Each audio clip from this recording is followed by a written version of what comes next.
السلام عليكم ورحمة الله وبركاته. الحمد لله وحده وصدق وعده نصر عبده أعز جنده وهزم الأحزاب وحده.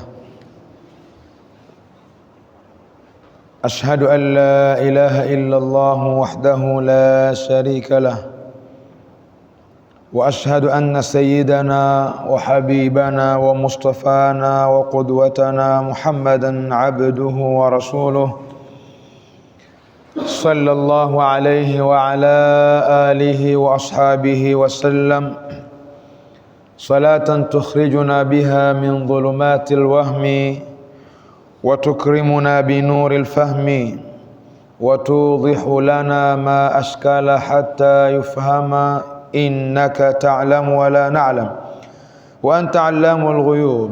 رب اشرح لي صدري ويسر لي أمري واحلل عقدة من لساني يفقه قولي.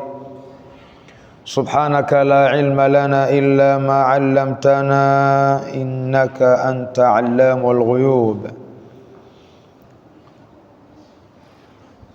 Tukiwa tunaendelea na darasa yetu ya tafsir ya Qur'an, na leo hii tunaitazama sura ya 104 kwa mpangilio wa mashaf, na sura hii ni suratul Humaza. Suratul Humaza ni sura iliyoteremka Maka, sura yenye aya 9. Ndani yake Mwenyezi Mungu Subhanahu wa Ta'ala anawazungumza watu ambao sifa zao ni kuwatia madoa watu, ni kutia aibu watu. Yawezekana zikawa wanazo zile aibu au wakawa hawana aibu zile, lakini wao wakawa mstari wa mbele kuzisema kwa watu wengine. Nini Mwenyezi Mungu Subhanahu wa Ta'ala anazungumzia suala hilo? Lakini kuna watu wanavua heshima za watu wengine, na Mtume Muhammad sallallahu alaihi wasallam amepata kusema ya kwamba haramun irduhum, yani haramun irdu nnas. Kakataza Mtume kuvua heshima za watu, na hizi zikalinganishwa na kunasibishwa kuwa ni tabia za watu masafihi, asufahau, watu wapuuzi, watu wajinga, watu wabaya. Pia katika sura hii Mwenyezi Mungu anazungumza ubaya wa watu kujikusanyia mali, halafu wakawa wanahesabu kwa ufahari mali zile, wakawa wamejisahau kwamba maisha haya hakuna atakayeishi milele, akatumia hizo mali ambazo kaziweka kuwa ni fahari yake. A'udhu billahi minash shaitanir rajim. Bismillahir rahmanir rahim. Wailul likulli humazatin lumazah alladhi jama'a malan wa'addadah yahsabu anna malahu akhladah kalla layunbadanna fil hutamah wama adraka mal hutamah narullahil muqadah allati tattali'u 'alal af'idah innaha 'alayhim mu'sadah fi 'amadin mumaddadah. Sadaqallahul azim. Allah subhanahu wa ta'ala anasema, ameanza kutaja neno ambalo yasemwa kwamba neno hili ni wadin, ni bonde katika mabonde ya motoni. Wailun, wailun ni katika mabonde ya motoni, ya mashimo ya motoni. Na tukapata kwenye Kiswahili kusema ole, ole wao. Lakini pia katika tafsiri wakaifasiri wanachuoni wakisema wailun manake adhabu kali.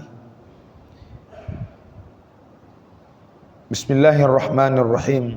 Wailun likulli humazatin lumaza, adhabu kali itawathibitikia wenye kusengenya na wenye kuramba visogo. Ni lugha Allah ametumia maneno mawili, katumia neno humaza akizungumza watu ambao wanakaa wakawazungumza watu wengine aibu zao. Wailul likulli humazatin lumaza, adhabu kali itawathibitikia wenye kusengenya na wenye kuramba visogo. Lumaza maana yake anawazungumza watu ambao kazi yao ni kukaa wakakoperana dhidi ya watu wengine. Kapita mtu, umeona iko hivi, zinakaribiana katika maana zake, lakini zinatofautiana. Wailul likulli humazatin lumaza, adhabu kali itawathibitikia wenye kusengenya na wenye kuramba visogo. Yani adhabun shadidun wa hilakun wa dimarun, manake adhabu kali, maangamizo. Kwa nani? Kwa yule ambaye ana tabia ya kusengenya, kuzungumza watu wengine aibu zao, dosari zao, akachukulia ni jambo la kawaida. Na ukishakuwa huna kazi ya kufanya, umekaa barazani, basi mazungumzo yatakayokuja fulani hivi.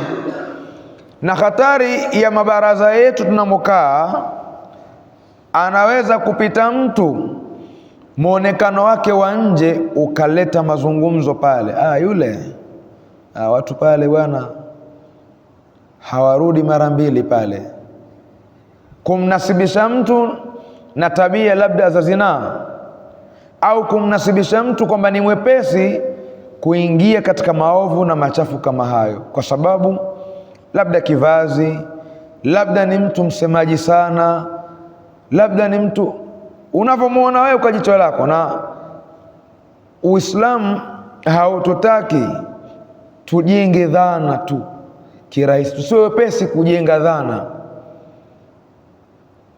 Na hata hukumu za kisheria, adhabu za mzinifu, adhabu za mwizi, adhabu za kusingizia, hadi zile zilizowekwa za kisheria hazikupi nafasi kutoa hukumu kwa sababu ya kumjengea mtu dhana.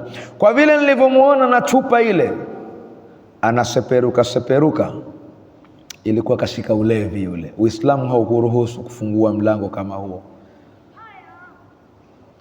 Kwa vile ninavyomuona kafuatana na mwanamke yule, itakuwa kimada chake, kumbe dadake.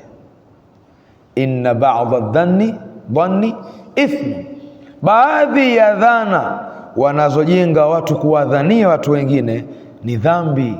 Sio dhana zote, lakini kuna hatari ya dhana nyingi zinazopeleka watu au zikapelekea watu kwenye madhambi. Na hili jambo la kuwasingizia watu zinaa kwa kuwaona au kwa muonekano wa mtu, hizi watu wengi wanabeba. Na Mtume sallallahu alaihi wasallam wakati yupo katika msafara, mbele umetangulia mama Aisha radhiallahu anha, alichelewa kufungamana na msafara ule, akabaki nyuma kwa sababu aliingia mahala kufanya haja. Wakati anatoka, kuna sahaba ambaye naye yuko nyuma kidogo na ule msafara, akaona huyu ni ummul mu'minina, mama wa nani? Waumini. Wake za mitume ni mama zetu sisi. Hata mtume akifa au akiacha, hairuhusiki muumini kumwoa mke wa mtume kisheria. Sasa huyu akaona huyu mama yetu, akamwambia basi mama, panda mnyama huyu, sogee na msafara. Lile likazua gumzo huko kwamba huyu mama amebaki nyuma na watu, basi itakuwa tayari kashafanya uchafu. Subhanallah, mtume akawa katika wakati mgumu. Na katika sira ukisoma unakuta kuna hadithul ifki, hadithi ya uzushi, ilimhusu mke wa mtume sallallahu alaihi wasallam, mama Aisha, ambaye ni mwana wa Sayyiduna Abu Bakar ni Siddiq radhiyallahu anhu. Kwa Sayyidina Abu Bakar akapata wakati mgumu kuona mwanawe kuna habari hizi zinavuma, na mtume kabla hajaja Jibril kusawazisha, akawa katika wakati mgumu, yuko katikati, hajui wapi aamue. Wako maswahaba wanaunga mkono yale yanayovuma, na wako maswahaba wanatetea hawezi. Sasa wewe ukute watu wanazungumza mtu fulani, bwana yule bwana chakula cha mji yule hivi, na wewe ukaunga mkono, watakiwa upigwe bakora 80 kisheria. Na mtume aliposafishwa na Mwenyezi Mungu katika jambo hili, aliposafishwa mke wake, wakatakiwa wale wote waliozua, walioshiriki, wapate 80 jalda. Bakora ngapi? Mijeledi 80 pale moto. Bakora ndio hukumu yao, na hiyo hukumu haijafa. Hata leo ikitokea kuna mtu kamsingizia mtu, ikabainika kamsingizia, basi yatakiwa apigwe bakora 80. Tusije tukaingia katika watu hao, tuwaache watu wakizungumza maneno kumhusu mtu fulani, tulilokuwa hatuna uhakika nalo tuwaachie, na tulilo na uhakika nalo tukalisema pembeni, tunamsengenya hata kama analo. Kwa Mwenyezi Mungu akazungumza maneno makali, kwa sababu hapa ndipo panapoanza mzizi wa fitina. Wailul likulli humazatil lumaza, adhabu kali itawathibitikia wenye kusengenya na wenye kuramba visogo. Na hii lumaza, wenye kuramba visogo, ni watu ambao wao wanakaa kwa siri, wakiashiria kwa macho, kuwaashiria wengine, muone yule kapita mtu pale, akawa anaashiria, muone ati hivi, ukawa unamsema kwa kumsindikiza nyuma ya pazia, yani pasina kuonekana, ukawa unajificha.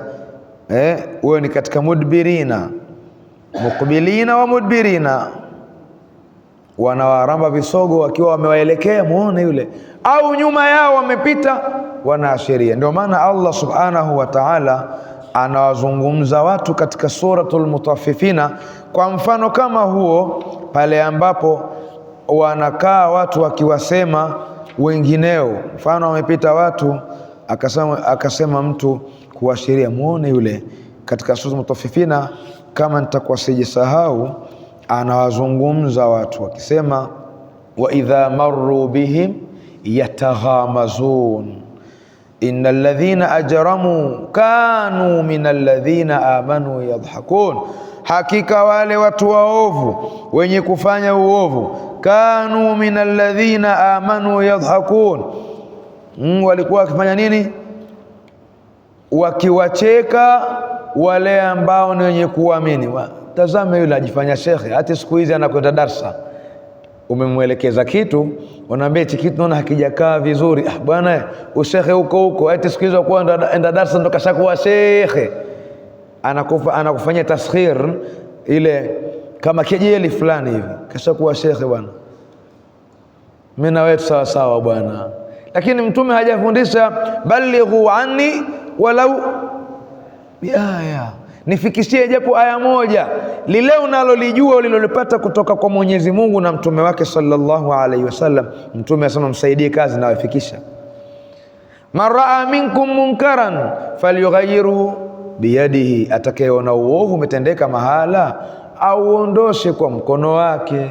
Fa in lam yastati', ikiwa hakuweza kuondosha uovu kwa mkono, fa bilisanihi, basi atumie ulimi wake, mdomo wake kukataza. Fa in lam yastati' fa biqalbihi, ikiwa hawezi kuzungumza akakataza akasema aogopa, basi moyoni mwake achukie. Usishiriki. Umeona Uislamu unahujumiwa au kuna mtu anafanya jambo baya, basi mwambie, kataza. Una mamlaka ya kuondosha, ondosha, zuia lisifanyike. Usikae baba mtu, watu wanapigia rusha roho kwenye uwanja, wasema nimeshajitoa zamani. Umejitoa saa ngapi? Wanawake washindikana akitaka lao. Nyumba ya kwako, mtoto anayeolewa mwanao, halafu watu wanafanya rusha roho uwanjani, wewe unasema mimi sihusiki, mimi nishasema kauli yangu. Hapa sio kusema, kuna mahala ondoa. Nasabana pesa zao, msichangie pesa yangu. Kullukum ra'i wa kullukum mas'ulun an ra'iyati, nyote ni wachunga na kila mmoja wenu ataulizwa kwa lile ambalo alistahiki kuingia kati kulitengeneza, kulichunga, atakwenda kuulizwa kwa hilo. Kama alifanya, basi kashajibu swali lake kwa vizuri. Kama hajafanya, analo jawabu, jibu hana mbele ya Mwenyezi Mungu. Lakini hatua ya mwisho ni kuchukia. Wadhalika adhaful iman, na hilo la kuchukia moyoni tu ni katika imani dhaifu. Sasa tunawezwa, mtu anafanya mambo anafanya, halafu sisi hatuhusiki katika nafasi zetu. Kwa Mwenyezi Mungu anasema wale ambao ni wenye kufanya uovu wanawacheka walioamini. Wa idha marru bihim yataghamazuna, na wanapopita mbele yao, yataghamazuna, wanakoperana.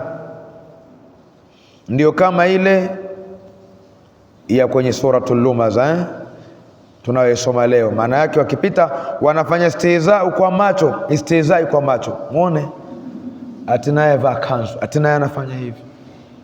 Wewe lisikurudishe nyuma jambo linalofanya hilo. Fikisha ujumbe.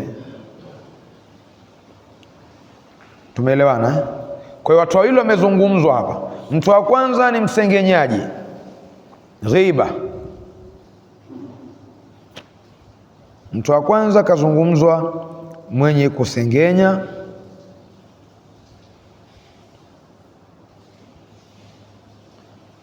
Allah akaendelea katika aya ya pili, akazungumzwa mwenye kusengenya na mwenye kuramba kisogo.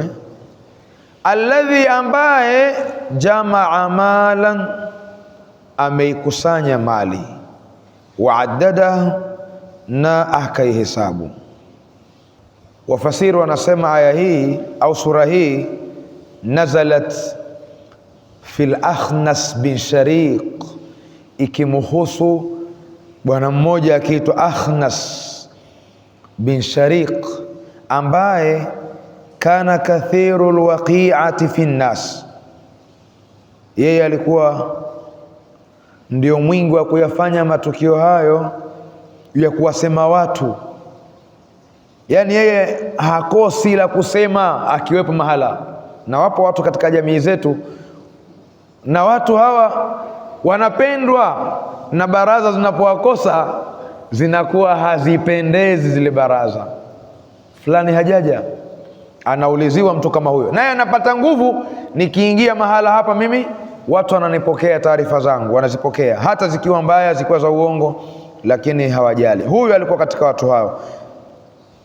Kwa hiyo imekuja hasa kwa huyu, lakini alhukmu amun, lianna alibrata ya'mumu al-lafdh la bikhususi sabab, kwa sababu hukumu inakuja kwa nini? Mazingatio ya nini? Panazingatiwa ujumla wa yale matamko, lakini si kwa umahsusi wa ile sababu. Sababu ya kuteremka ni kwa mtu maalum aliyekuwa akipenda kufanya matukio, lakini hukumu itakuja kwa kila ambaye atahusika na tukio au na tendo kama ambalo akilifanya huyo Akhnas ibn Shariq.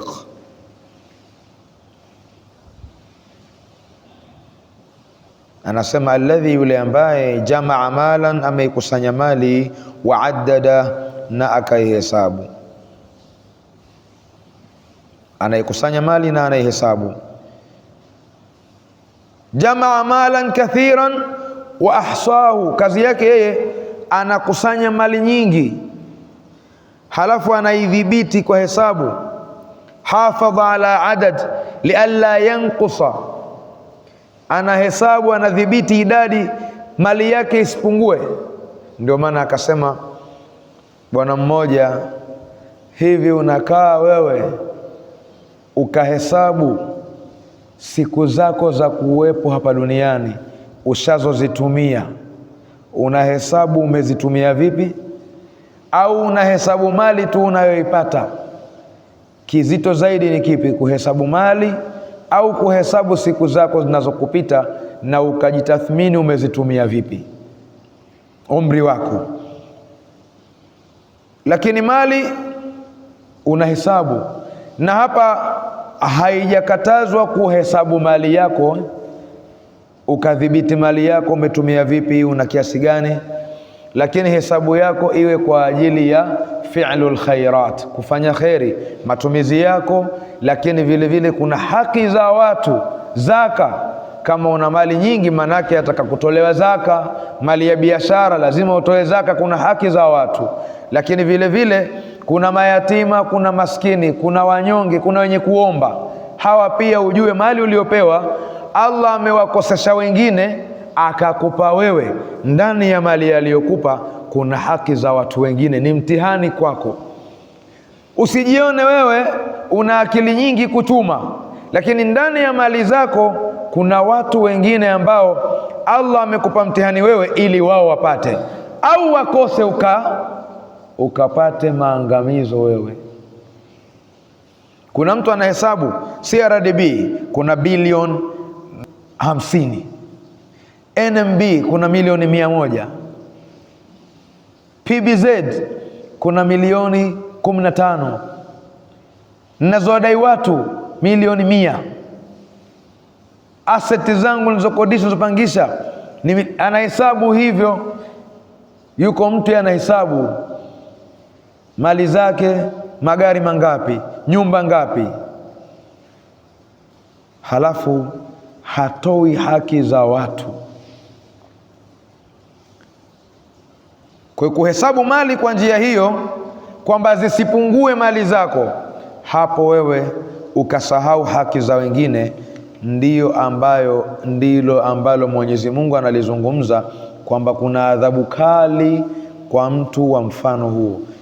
Alladhi, ambaye jamaa malan, anaikusanya mali, wa addadahu, na akaihesabu. Na katajwa mbele sifa yake huyu, aya ya 3 inamtaja. Manake usitoka msema kila mtu atahusika na aya hii. Kuna wengine wana mali nyingi wanazihesabu, lakini anajua hapa Ramadhani inakuja na biashara yangu inatimia mwaka Ramadhani, yani mali yangu hii, kuna haki za watu kwenye mali ya biashara. Kuna mwingine kuna haki za watu kwenye dhahabu nilizoweka, kuna haki za watu, tulisoma hapa katika zaka, kuna haki za watu kwenye mifugo ninayofuga. Kila mmoja kuna haki za watu kwenye machimbo, madini ninayochimba mgodini. Kila anajua, sio anahesabu tunakusanya na kuchangia kwenye mambo mengine ambayo ni mambo ya kipuuzi. Yahsabu, anadhani, anna malahu, kwamba hakika mali yake, akhladahu, itakaa milele. Anadhana hizo mbovu na potofu kwamba mali yake itakaa milele. Yahsabu, anadhani, anna malahu, kwamba hakika mali yake, akhladahu, itakaa milele. Chuma utakavyochuma mali yako, lakini tambua ya kwamba mali hii unaweza ukaichuma nyingi leo, ukaikusanya na kuhesabu na ukaweka fahari yake, asubuhi usitumie hata shilingi ya kile ulichokipata jana. Halafu wakaja watu wengine wanakuja kuirithi na kugawana mali ile, mwisho wa siku pia wanagombana au wanakwenda kuitumia vibaya, wakati wewe ulipokuwa hai hukuweka fungu ambalo Mwenyezi Mungu alikutaka ulipeleke mahala pake. na ndiyo ilikuwa akiba yako ya kujiwekea mbele ya Mwenyezi Mungu. Ukifunga macho, ili ndio inakwenda kukusaidia, sio mali iliyoko mikononi na kuja kugawana watu.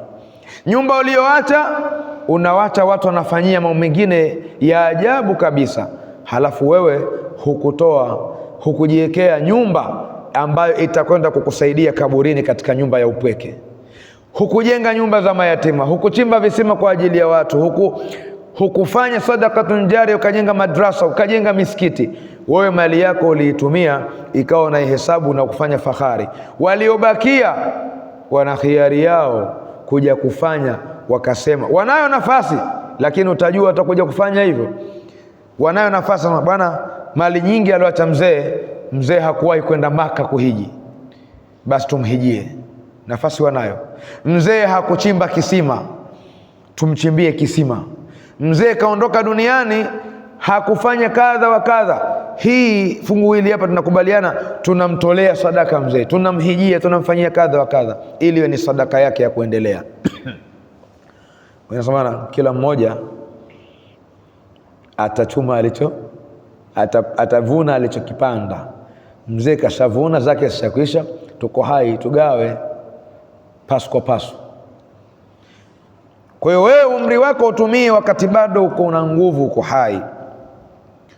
Yahsabu, anadhani, anna malahu, kwamba hakika mali yake, akhladahu, itakaa milele. Yadhunnu, hizo ni dhana. Hadha aljahil, kamuita jahil shekhe mtu huyo, maana hajui anachokifanya.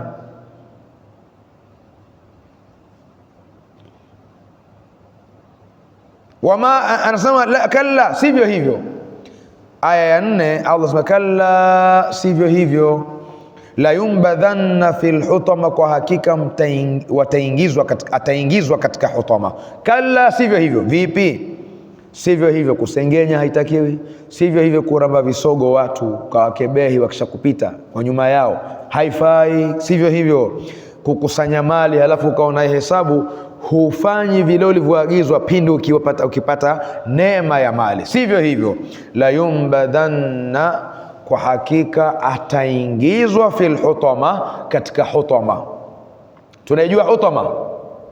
Wama adraka, na ni kipi kitakachokujulisha wewe Muhammad, mal hutama, nini ni hiyo hutama? Limetaja jina hapa, neno al-hutama.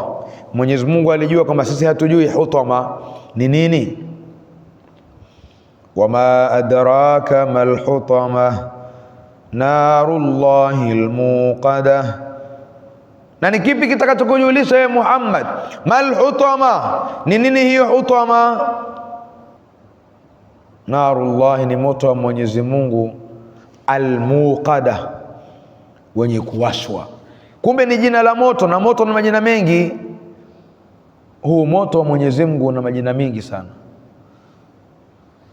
Kwa moja katika majina yake ni al-hutama, na al-hutama ni moto maalumu ambao watakwenda kuingizwa watu wenye tabia na sifa hizo. Na kila moto una watu wake wamewekewa. Kule katika suratu al-Qiyama Mwenyezi Mungu ametaja moto ambao watakwenda kuingia nani? Watu wenye kuacha kuswali. Fala saddaqa wala salla. Aya nyuma yake sakar, wama adraka ma sakar, la tubqi wala tadhar. Ni suratu al-Mudaththir. Wataingizwa katika sakar. Wama adraka ma sakar, nini kitu gani kitakachokujulisha Muhammad ni ipi sakar? Akaitaja Mwenyezi Mungu sifa zake, wama adraka ma sakar, la tubqi wala tadhar, haubakishi, hauachi kitu huo. Mwenyezi Mungu ameusifia.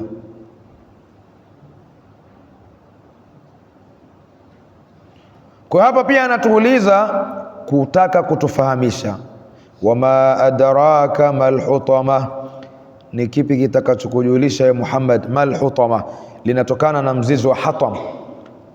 Mzizi wake kiasili kwenye lugha ni hatam, na hatam maana yake kwenye lugha ya Kiarabu lina maana kuvunja. kusaga, kuharibu kabisa, kukandamiza kitu mpaka kikasagika, kuvunjika vunjika, na huo moto umeitwa al-hutama. Ni jina la moja wapo la moto wa Jahannam. Wama adraka mal hutama, maana yake Mwenyezi Mungu ni kipi kitakachokujulisha Muhammad ni nini hiyo hutama? Narullahil muqada, narullahil muqada. Kwa nini Mwenyezi Mungu akaita hutama? Kwa sababu sifa ya moto huo, wanawachuoni wanasema unavunja vunja na kusaga saga miili ya watu watakaoingizwa kwenye adhabu yao, unaangamiza nafsi, unaathiri hadi moyo. Moto huo narullahi ni moto wa Mwenyezi Mungu, almuqada, uliowashwa, allati tattali'u ala al-af'ida, allati tattali'u ala al-af'ida, ambao tattali'u, unapanda, ala al-af'ida, juu ya nyoyo. Maana yake tattali'u, wengine wakatafsiri sio tu kupanda, kupenya. Unapenya ndani kwa ndani, uende ukateketeze moyo kwa makusudi. Tazama, unaweza kuona dhambi ndogo umekaa barazani tu, fulani asikia habari huko, na kadha wakadha wakadha, kumbe pale wewe ndio unatengeneza madhambi. Kwa hiyo moto huo Mwenyezi Mungu anausifu akisema allati, moto ambao tattali'u, unapanda, ala al-afida, juu ya nyoyo. Innaha, hakika ya moto huo, alaihim, juu yao, mu'sada, watafungiwa. Innaha, hakika moto huo, alaihim, juu yao, mu'sada, watafungiwa. Yani Jahannama iko mutbika, ni eneo lenye matabaka, sawa mutbika, yenye matabaka. Lakini si hayo tu, moto wa Jahannam au moto wa Mwenyezi Mungu Subhanahu wa Ta'ala anasema mughliqatun alaihim, utakuwa ni wenye kufungwa wakafungiwa kama gereza vile. Ndio maana katika suratul Hadid Allah anazungumza juu ya ubaya ama juu ya mambo atakayopitia watu waovu, mpaka kufikia wakatamani wale watu wema wawasaidie kwa kuwapa mwangaza kiza kilicho, maanake ni eneo lilofungwa. Allah anajisifa, anasema wala yuthiqu wathaqahu ahad, wala hajapata kufunga mfano wa kifungo chake Mwenyezi Mungu yoyote. Kama unasikia kuna gereza Guantanamo, sio gereza kubwa duniani linafungwa watu ambao washashindikana duniani, na kifungo cha huko si cha maskhara, basi hao hawajawahi kufunga mfano wa kifungo chake Mwenyezi Mungu kwa watu ambao walifeli maisha haya, hawakumtii Mwenyezi Mungu, wakaangukia kwenye adhabu, waliyadhu billahi min dhalik. Allah ameweka nafasi gani? Anasema hajapata kuadhibu mfano wa adhabu yake yoyote, wala hajapata kufunga mfano wa kifungo chake yoyote.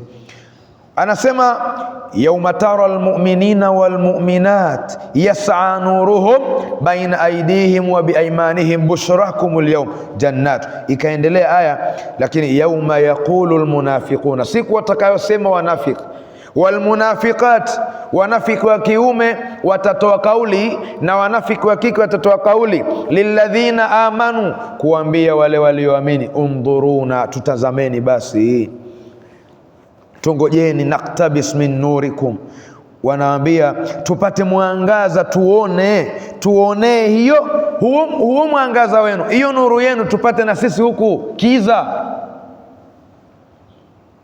Qila irji'u, kuna walinzi wale wa motoni wanaambia irji'u, rudini. Maanake kama vile wanaparamia, wanatapatapa kutaka, jamani na huku sisi tumurikieni. Kuna wakati wanadodishwa kwa kilugha ya Kipemba, wanadodishwa, maana yake wanaoneshwa kwa mbali wanayoyapata wale, ili waumie. Ni katika sehemu ya adhabu hiyo. Unapomwona wewe upo katika shida, halafu unaona mwenzako anakula chakula, wewe una njaa, unapata nini? Moyo wa kutamani na kuumia zaidi. Ile njaa inaongezeka, unamwona mtu anakula, halafu yule pale. Na wale wanaona watu wana nuru, wanaangaziwa na Mwenyezi Mungu Subhanahu wa Ta'ala, wanaomba, wanasema undhuruna naktabis min nurikum, hebu tungojeni na sisi tumurikiwe, tupate mwangaza wa hiyo nuru yenu. Qila rji'u, watamrudini tena kwa ukali. Hiyo sauti yake tu, huyo malaika wa motoni akitoa sauti yake, hiyo sauti yake kuisikia tu adhabu. Irji'u waraakum, rudini. Qila irji'u waraakum faltamisu nura faduriba bainahum bisurin, watawekewa suri, manake ni ngome, kuta iliyokuwa ya ajabu. Lahu babun, ina mlango tena. Batinuhu fihi rahma, ndani huko kuna rehema za Mwenyezi Mungu, ananeemeka watu wa peponi. Wa dhahiruhu min qibalihim aladhab, na nyuma yao kuna adhabu. Qibalihi aladhab, kuna adhabu. Lakini wanaona, wameoneshwa, wanapewa, wanatiwa ile tamaa, lakini mwisho wataambiwa yunadunahum alam nakum ma'akum, wala watu wa peponi wanawaambia watu wa motoni, alam nakum ma'akum, hatukuwa na nyinyi pamoja sisi? Kwani sisi tulikuwa kule tukiambiwa pamoja, twendeni darsa, twendeni tukaswali, twendeni tukafanye kheri bana, toa sadaka, kaa na wazazi wako vizuri. Sisi tuliambiwa. Sasa tulikuwa pamoja, tuliambiwa pamoja, tuliishi maisha mamoja. Wanawaambia kama wanawafanyia nao istihzai. Sasa alam nakum ma'akum, qalu bala, watasema ndio tulikuwa pamoja. Walakinnakum fatantum anfusakum watarabbastum wartabtum wa gharratkumul amaniyu hatta jaa amrullah wa gharrakum billahi algharur. Wataambiwa maneno ya kusumbuliwa. Sasa tulikuwa pamoja nyinyi, fitna ikawabeba, matamanio yenu yakawaendesha nyinyi, mkafuata nafsi zenu zinavyotaka, hamkufuata Mungu anataka nini. Wewe unatamani jambo hata kama baya, ukaona nafsi yangu ifurahi, Mungu atafurahi, basi mpaka ikaja amri ya Mwenyezi Mungu, kifo kikaja bado umeishi katika maisha yale ya mchezo. Wa gharrakum billahi algharur, chenye kudanganya kikakudanganyeni nyinyi kwa Mwenyezi Mungu. Bilisi akakuchukueni, nafsi zikakuchukueni, marafiki. Falyawm la yu'khadhu minkum fidya, siku ya leo hamutapokelewa fidia yoyote. Kigomboleo, labda rushwa. Bwana mkubwa, najua ile kosa nimelifanya mimi, lakini chukua hii milioni 1, hii milioni 100, mpaka watu wasema watoe vile walivyomiliki vyote vya duniani, hata wawe wanamiliki ardhi na mbingu, kuitoa. La yu'khadhu minkum fidyatun, hakuna nafasi ya kutoa fidia ikapokelewa. Wala min alladhina kafaru, wataambiwa makazi yenu ndo hayo moto. Basi Mwenyezi Mungu atuhifadhi. Kwa hiyo Allah anausimulia moto katika habari ambayo ni nzito, kwamba innaha alaihim mu'sada, innaha, hakika ya moto huu, alaihim, juu yao, mu'sada, watafungiwa. Kwa hiyo ni mutbika mughliqa, ni wenye kupambika na sifa hizo, wenye matabaka. Maana motoni pia watu wataingia kwa madaraja yao, itategemea madhambi, hawatalingana sawa watu, kila mmoja na daraja yake. Kama peponi, hawataingia watu katika pepo moja. Ndio maana kuna Firdaus, si ndio? Pepo ya juu kabisa, Firdaus, ndio pepo ambayo ataingia Bwana Mtume Muhammad sallallahu alaihi wasallam, na wale as-siddiqin wa shuhada, ashabu rasulillah, almuttaqin, alawliya, waja wema, wote wataingia pepo hiyo. Alafu kuna daraja nyingine, lakini unaambiwa pepo ya kawaida tu, ardhuha as-samawati wal ardh, upana wake ni mbingu na ardhi. Lofa huyo, hana kitu huyo. Mbingu na ardhi, uwanja mpana, ndo anajidai katika maeneo hayo. Tujikazekaza tuingie peponi jamani. Allah tujalie tu katika watu wa peponi. Innaha hakamtuhu alaihim, juu yao, musada, watafungiwa, fi amadin mumaddada, katika magogo marefu marefu, fi amadin, katika magogo mumaddada, marefu marefu. Maana yake hao, wahum mawthuquna fi salasil wa aghlal, watafungiwa katika minyororo na pingu. Yani magogo yale, kama unavyoona mtu kafungwa kwenye gogo anatiwa adhabu, si tunaona kwenye michezo hii, utakuta mtu kafungwa kwenye magogo, hafurukuti, anabiringishwa hivi na hivi, kama unavyopata picha hiyo. Na motoni ndio hivyo, Mwenyezi Mungu anasifia, katika magogo marefu wamefungiwa, wanaadhibiwa, wanafanywa, wanasagwa sagwa kwa namna Mungu anayotaka, aliyokusudia mateso yao. Tushaddu biha aidihim, manake itakazwa, itakuwa imefungwa mikono yao, wa arjulihim, na miguu yao.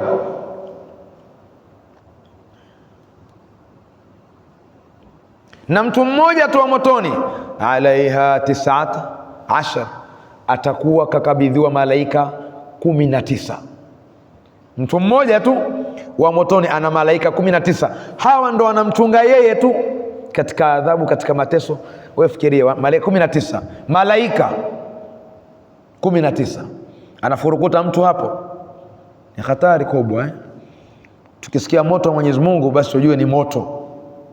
Ndio maana hapa Sheikh amepenyeza hadithi ya Mtume sallallahu alaihi wasallam, anasema uqida ala an-nar 1000 sanatin hatta marrat, ulichochewa ule moto wa Jahannam mara 1000 mpaka ukapiga wekundu.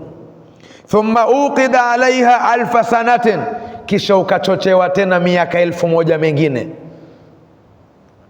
hata biyadhat, mpaka ukawa mweupe. Uangalia moto mweupe, na ukiangalia moto huu utakuta ndani yake kuna rangi nyeupe.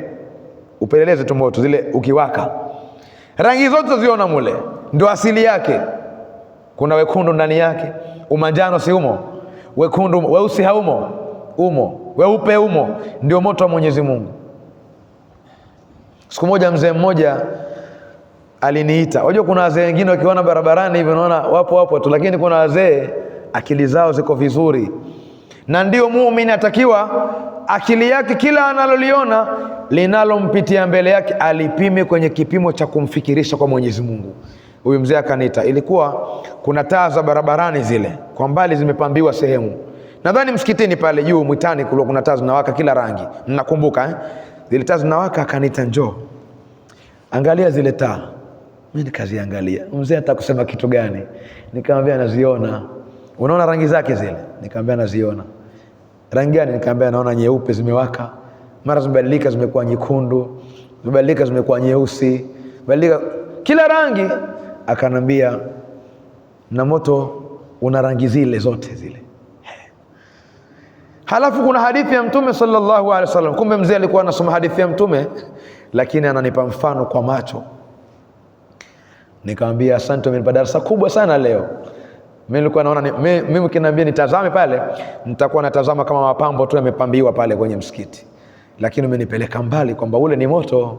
Bado moto utakuwa na matumizi ya kupikia, bado moto utakuwa na matumizi ya kupambia, bado moto tunatumia kuchoma. Tunachoma nini? Tunachoma harufu nzuri, udi, moto huo. Lakini moto pia ni moto umewekwa kuja kuadhibia watu.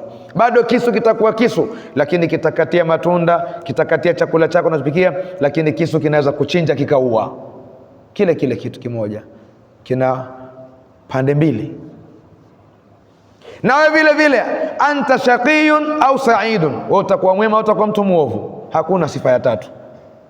Tunamalizia Kwa hiyo ukachochewa moto ule, hata biyadhat, mara 1000 mpaka ukawa mweupe. Thumma uqida, kisha ukachochewa, alaiha 1000 sanatin, miaka 1000 mingine. Na tukihesabu miaka 1000 sio miaka hii mnayohesabu nyinyi. Siku moja ya duniani ni miaka 1000 ya akhera. Sasa hii miaka 1000 sijui ni ya huko, piga hesabu. 1000 mara 1000,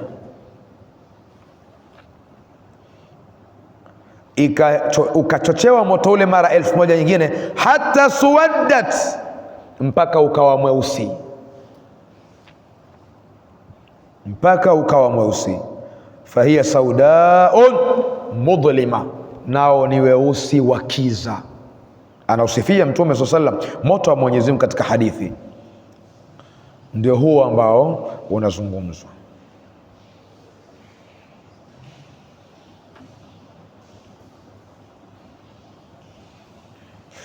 Na anasema kwa nini Mwenyezi Mungu akasema allati, moto ambao tataliu ala al-afida, unapanda katika nyoyo.